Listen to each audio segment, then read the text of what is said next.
At the beginning of Hebrews chapter 12, it gives us a metaphor to help really visualize our calling. One of the things it says in Hebrews chapter 12, we'll write this down so we can remember exactly where this is. In Hebrews chapter 12, verse 1, here's what it says. Let us lay aside every weight and the sin that so easily ensnares us. That's part of what verse 1 says there in Hebrews chapter 12. And I was reminded about that particular metaphor in a book I had to read way back in high school. This particular verse reminds me of that book. It's a book by Jules Verne, and it's called Mysterious Island. Maybe you've read it before. But it tells the story of 5 men who have been captured in the Civil War, and they try to escape from their imprisonment. Well, what they end up doing is they end up stealing a hot air balloon, and they start floating up away from this prison camp. And it seems like, everything's great. They've got supplies, they've got weapons, they've got everything they could possibly need for this escape. Well, what they didn't plan for is the fact the balloon floats over the ocean. And now they're in trouble because there's no way to keep that air hot in the balloon. And so as they're floating over the ocean, it begins to sink. Now what are they going to do? Well, they decide we've got to get rid of some of this weight. So they start throwing off their coats. They get rid of that. They say, well, we can live without that. Well, that keeps them steady for a little bit, but then they continue to sink. Now what? Well, now they start throwing off other clothes they don't need. They throw off their shoes. The balloon stabilizes for a little longer, but they still continue to sink closer and closer to the waves. Now they've got to throw over the food.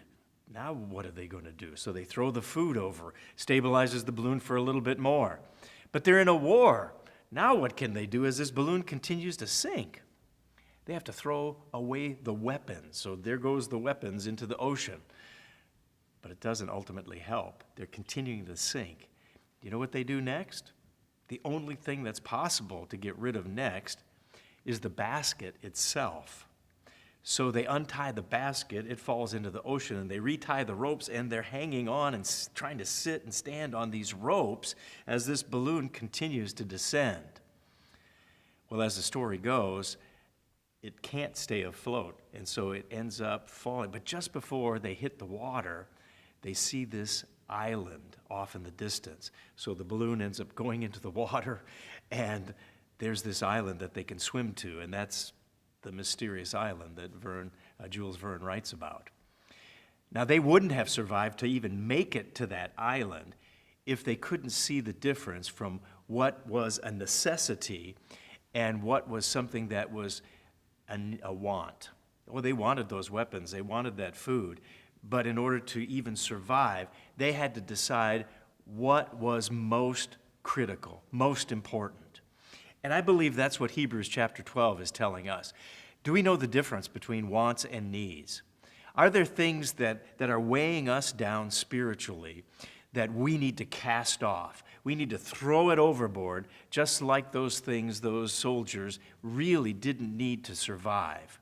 And it can mean the difference between life and death. If they would have hung on to the weapons or the food or the clothes, they would have died and never made it to the island. And it's the same for us. We've got to cast off those things that drag us down, the sin that ensnares us, so ultimately we can make it to the goal. Ultimately that we can come before Christ and God the Father can give us eternal life. So don't let things weigh you down. Examine your life. Look at the balloon of your life that you're floating in and really determine, what is it that weighs me down? And let's follow that instruction that we're given in Hebrews 12 and cast off the weight. That's BT Daily. We'll see you next time.